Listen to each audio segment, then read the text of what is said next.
12e livre. Et j'ai écrit donc autant de livres sur le développement personnel, sur la connaissance de soi. Ça m'a mis dans une posture, par les conférences, où on attendait de moi que je sois un peu un homme sage, ce que j'aspire à être, mais je suis surtout un homme en chemin.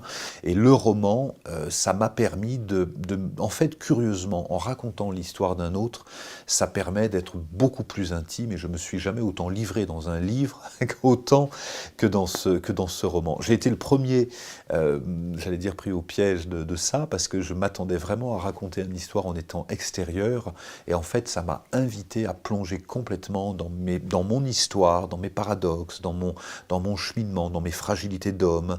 J'ai été très très fragilisé en écrivant ça, j'ai pleuré à chaque fois que je le relisais, tellement ça vient bouleverser quelque chose. C'est une histoire d'homme en fait, c'est une histoire d'humain, et ça m'a beaucoup fragilisé par rapport à ma propre histoire. Ça m'a vraiment interrogé et permis de regarder, de voir où j'en étais aussi. Le roman s'est écrit en 9 mois. Là aussi, c'est assez symbolique. J'ai vraiment été surpris de la remise en question que ça m'a demandé. J'écris comme je vis, dans la profondeur, dans l'authenticité, dans la vérité. Et le roman m'a demandé à être vrai, à prendre des risques. Et surtout, la découverte, c'est que d'écrire des personnages, je me suis rendu compte que d'écrire ces personnages, je les rendais vivants. Et par exemple, je n'avais pas du tout prévu d'écrire sur la paternité. Il n'était pas prévu que Thomas, son amie, soit enceinte. Et c'est arrivé, d'un seul coup, je me suis dit, ça y est, Céline est enceinte, qu'est-ce qu'on fait avec le bébé? C'était comme une responsabilité, en fait, comme si mon existence, mes responsabilités se prolongeaient à travers les personnages du roman. Et j'ai vraiment pris conscience à quel point les personnages, au défaut on dit qu'ils n'existent pas, mais ils sont tellement vivants, ils se prolongent. Alors est-ce que c'est des parties de nous? Oui, très clairement. Est-ce que le roman est autobiographique? Il est totalement librement autobiographique. Je me retrouve autant dans le personnage de Thomas, dans ce qui se remet en question de ses interrogations, que dans le personnage de Carmen, qui a la maturité, etc.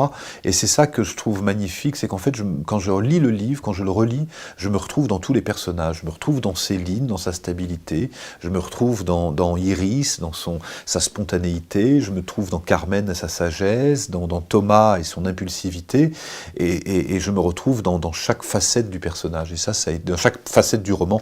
Et ça a été vraiment une découverte aussi, c'est que on est tous comme les facettes d'un même kaléidoscope, et c'est pour ça que j'adore écrire, et que ça sera sûrement pas le dernier roman.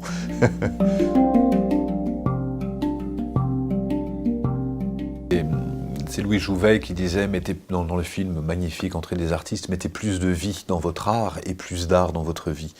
Et depuis que j'ai 16 ans, que j'ai arrêté l'école et que j'ai commencé à faire du théâtre, souvent on me disait, mais c'est quoi ton vrai métier? Je fais du théâtre, oui, mais ton vrai métier pour gagner ta vie, comme si on avait un vrai métier, comme si on avait besoin de gagner sa vie, alors que la vie nous est gagnée dès notre premier souffle. Et pour moi, il y a quelque chose entre le réel, l'irréel, l'imaginaire, le poétique, qui a besoin d'être tricoté ensemble, sinon les vies sont fades et sinon les vies sont pauvres. Et quand des fois les gens me disent, je cherche du sens dans ma vie, j'ai juste envie de dire, mais plus de poésie. La poésie, c'est pas seulement les ronsards qu'on apprend à l'école, c'est mettre de la poésie dans la façon de s'habiller, dans la façon d'aller au restaurant, dans la façon d'entretenir ses relations, mettre de la poésie au quotidien pour pas se laisser dévorer par quelque chose de grave ou de triste. On a besoin de cette poésie. Et moi, je mets de la poésie, j'en ai besoin dans mon quotidien, et donc j'écris avec cette même poésie.